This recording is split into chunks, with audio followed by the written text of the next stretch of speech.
আমাদের এই অগাস্ট 24-এর ছাত্র জনতার যে অভ্যুত্থান, এই অভ্যুত্থানের পরিপ্রেক্ষিতে এই দিবসটিরও একটি আলাদা তাৎপর্য আমাদের কাছে এখন প্রতিভাত হয়েছে। যে শিক্ষা এই দিবস আমাদেরকে দিচ্ছে যে জাতির শুদ্ধ সন্তানরা তাদের সর্বোচ্চ আত্মত্যাগ করে বুঝিয়ে দিয়ে গেছেন আমাদেরকে স্বাধীনতা এবং সার্বভৌমত্বের কী মূল্য হতে পারে, এবং যুগে যুগে এই ঘটনা আমাদেরকে অনুপ্রাণিত করবে।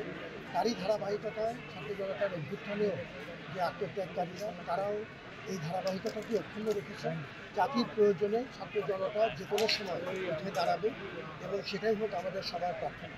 আমরা আল্লাহর কাছে দয়ার বলবাকে প্রার্থনা করি, দোয়া করি যেন আমাদের এই সূর্য সন্তানরা যারা আত্মত্যাগ করে গেছেন তাদের আত্মার আমরা মাতৃরাত কামনা করি, তারা ভালো থাকুন এবং তাদের যে আদর্শ এবং ঐতিহ্য সেটি যেন জাতি হিসেবে আমাদের যে তাদের প্রতি ঋণ সেটি যেন আমরা বহন করার ক্ষমতা আল্লাহ আমাদেরকে দেন।